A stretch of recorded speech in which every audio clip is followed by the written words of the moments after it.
इस बात से कोई इनकार नहीं कर सकता कि महाभारत के प्रसिद्ध योद्धा और अंतिम दिनों में कौरवों की सेना के सेनापति कर्ण अपने प्रतिद्वंद अर्जुन से श्रेष्ठ धनुर्धर थे, जिसकी तारीफ भगवान श्री कृष्ण ने भी की। लेकिन कहते हैं कि कुसंगत का असर बहुत घातक होता है। बहुत कम लोग ही होते हैं जो कमल के समान होते हैं। इस कुसंगत के चलते ही कर्ण कई बार गलतियां करते गए। उनकी इन्हीं गलतियों ने कौरवों और पांडवों के युद्ध में उनको कमजोर बना दिया था। ये गलतियां इतनी घातक थी कि कर्ण की जान तक चली गई थी। क्या थी वो गलतियां जिसे अगर वो नहीं करता तो वो आज जीवित होता? महाभारत युद्ध में कर्ण सबसे शक्तिशाली योद्धा माने जाते हैं। कर्ण को किस तरह से काबू में रखा जाए, यह कृष्ण के लिए भी चिंता का विषय हो चला था। लेकिन कर्ण दानवीर, नैतिक और संयमशील व्यक्ति थे। ये तीनों ही बातें उनके विपरीत पड़ गई। आखिर कैसे? कर्ण के बारे में सभी जानते हैं कि वे सूर्य कुंती पुत्र थे। उनको अधिरथ और राधा ने पाला था।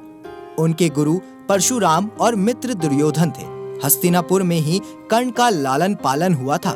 उन्होंने अंग देश के राज सिंहासन का भार संभाला था। जरासंध को हराने के कारण उनको चंपा नगरी का राजा बना दिया गया। उस काल में द्रोणाचार्य, परशुराम और वेदव्यास को ही ब्रह्मास्त्र चलाना और किसी के द्वारा ब्रह्मास्त्र का प्रयोग किए जाने पर उसे असफल कर देना याद था।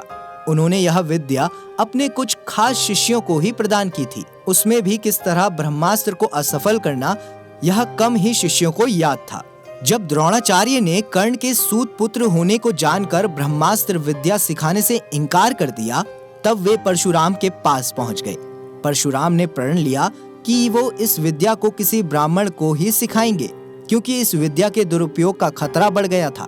कर्ण यह सीखना चाहते थे, तो उन्होंने परशुराम के पास पहुंचकर खुद को ब्राह्मण का पुत्र बताया और उनसे यह विद्या सीख ली।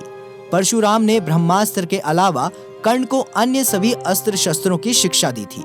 फिर एक दिन जंगल में कहीं जाते हुए परशुराम जी को थकान महसूस हुई। उन्होंने कर्ण से कहा कि वे थोड़ी देर सोना चाहते हैं। कर्ण ने उनका सिर अपनी गोद में रख लिया। परशुराम गहरी नींद में सो गए। तभी कहीं से एक कीड़ा आया और वह कर्ण की जांघ पर डंक मारने लगा। कर्ण की जांघ पर घाव हो गया, लेकिन परशुराम की नींद खुल जाने के भय से वह चुपचाप बैठा रहा। घाव से खून बहने लगा। बहते खून ने जब परशुराम को छुआ तो उनकी नींद खुल गई। उन्होंने कर्ण से पूछा कि तुमने उस कीड़े को हटाया क्यों नहीं? तब कर्ण ने कहा कि आपकी नींद टूटने का डर था, इसीलिए। परशुराम ने कहा कि किसी ब्राह्मण में इतनी सहनशीलता नहीं हो सकती। तुम जरूर कोई क्षत्रिय हो, सच सच बताओ। तब कर्ण ने सच बता दिया। क्रोधित परशुराम ने कर्ण को उसी समय श्राप दिया कि तुमने मुझसे जो भी विद्या सीखी है वह झूठ बोलकर सीखी है, इसलिए जब भी तुम्हें इस विद्या की सबसे ज्यादा आवश्यकता होगी तभी तुम इसे भूल जाओगे। कोई भी दिव्यास्त्र का प्रयोग नहीं कर पाओगे।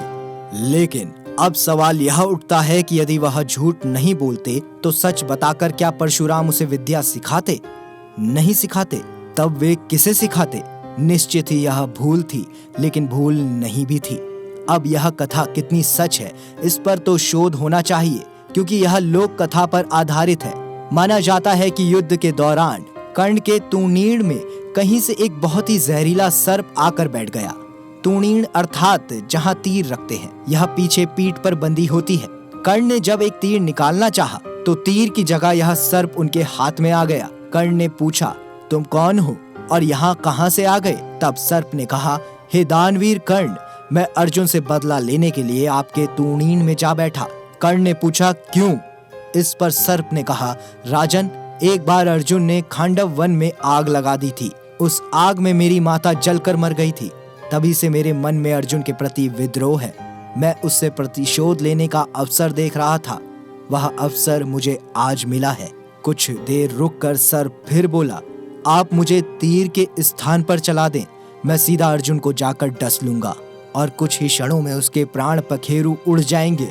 सर्प की बात सुनकर कर्ण सहजता से बोले, हे सर्पराज, आप गलत कार्य कर रहे हैं। जब अर्जुन ने खांडव वन में आग लगाई होगी तो उनका उद्देश्य तुम्हारी माता को जलाना कभी नहीं रहा होगा। ऐसे में मैं अर्जुन को दोषी नहीं मानता। दूसरा, अनैतिक तरह से विजय प्राप्त करना मेरे संस्कारों में नहीं है, इसलिए आप वापस लौट जाएं और अर्जुन को कोई नुकसान न पहुंचाएं। सर्प वहां से उड़ गया और कर्ण को अपने प्राण गंवाने पड़े।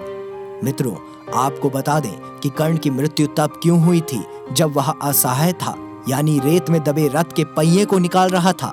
इसके पीछे भी कर्ण को मिला श्राप था। परशुराम जी के आश्रम से शिक्षा ग्रहण करने के बाद कर्ण वन में भटक रहे थे। इस दौरान वे शब्द भेदी विद्या सीख रहे थे। एक दिन जब वे इस विद्या का अभ्यास कर रहे थे, तब उन्होंने एक गाय के बछड़े को अन्य वन्य पशु समझकर शब्द भेदी बाण चला दिया और उस बाण से बछड़ा मारा गया। तब उस गाय बछड़े के स्वामी ब्राह्मण ने कर्ण को श्राप दे दिया कि जिस तरह उसने एक असहाय बछड़े को मारा है, वैसे ही एक दिन वह भी तब मारा जाएगा जब वह खुद असहाय महसूस करेगा और जब उसका सारा ध्यान अपने शत्रु से कहीं अलग किसी और काम पर होगा। हुआ भी यही था कि जब कर्ण का अर्जुन से घोर युद्ध चल रहा था, तब उसके रथ का पहिया बार बार भूमि में धंसता चला जा रहा था और वह उसे निकाल कर फिर से युद्ध करने लगता था। ऐसे समय में जब फिर से उसके रथ का पहिया भूमि में धंस गया, तब वह फिर से उसे निकालने लगा और उसे उस समय घबराहट भी हो रही थी। वह उसका सारा ध्यान युद्ध के अलावा पहिए पर चला गया था। वह खुद को असहाय महसूस कर रहा था।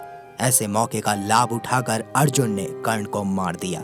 मित्रों, कह सकते हैं कर्ण अगर ये गलतियां नहीं करता तो आज महाभारत के इतिहास के पात्रों में जीवित होता।